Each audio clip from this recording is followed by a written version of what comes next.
আসসালামু আলাইকুম রহমতুল্লাহ। আমি আপনাদের সামনে এই মুহূর্তে একটি ভিডিও নিয়ে উপস্থাপন হচ্ছি। তো এই ফোনটির একটি কমন সমস্যা, সেটি হচ্ছে টাচে কাজ করে না। ফোনটির মডেল হচ্ছে A03s।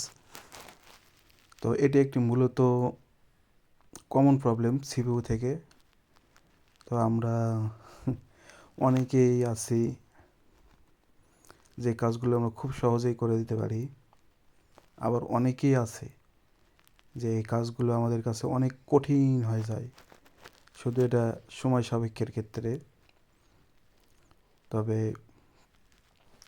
আমি এখন আমার হাতে যে ফোনটি দেখতে পাচ্ছেন, এটি আমি এখন সিপো রিবোলিংয়ের জন্য ফোনটি পুনরায় প্রসেসিংয়ের জন্য করতেছি।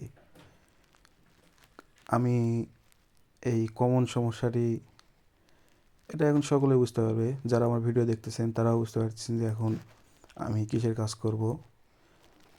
কারণ এখন A03s M02s এগুলো ফোন কমন একটা প্রবলেম, যে দেখা যায় যে সিপিইউ ওভারহিটের কারণে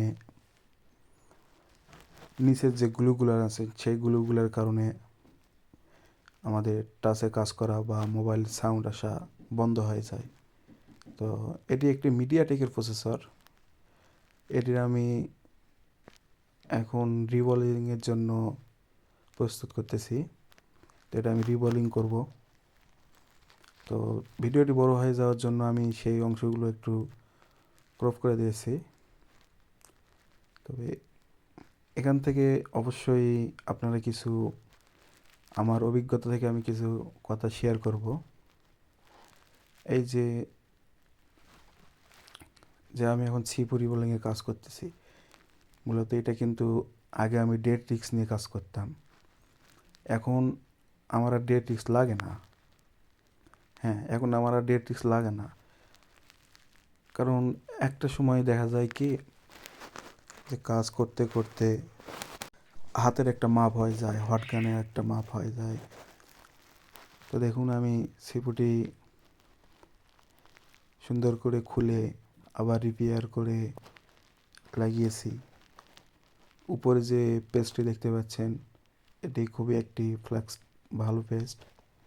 এই পেস্টটি ব্যবহার করে আমি অনেক কাজের মধ্যে মজা পাই।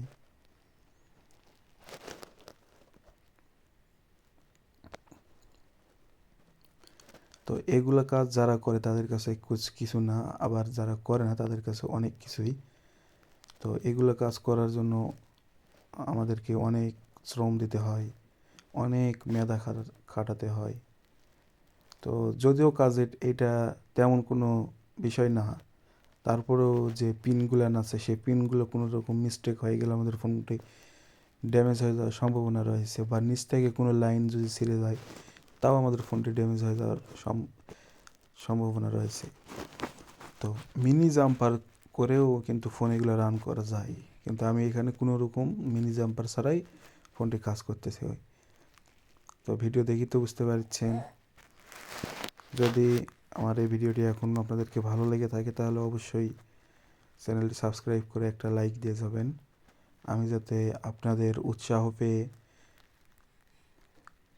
এরকম ভিডিও আপনাদের সামনে উপস্থাপন করতে পারি এবং নিজেকেও যেন ভালো লাগে। আমি এখন ফোনটি ফিটিং দিব। এর উপরে যেই টিনটি আছে সেই টিনটি আবার লাগিয়ে দেব। তো দেখেন, ফোনটি কিন্তু পুনরায় রান হয়ে গেছে। এখন টাচও কাজ করতেছে, সব কিছুই অল ওকে। সবাই ভালো থাকবেন, আর চ্যানেলটি অবশ্যই সাবস্ক্রাইব করে দেবেন।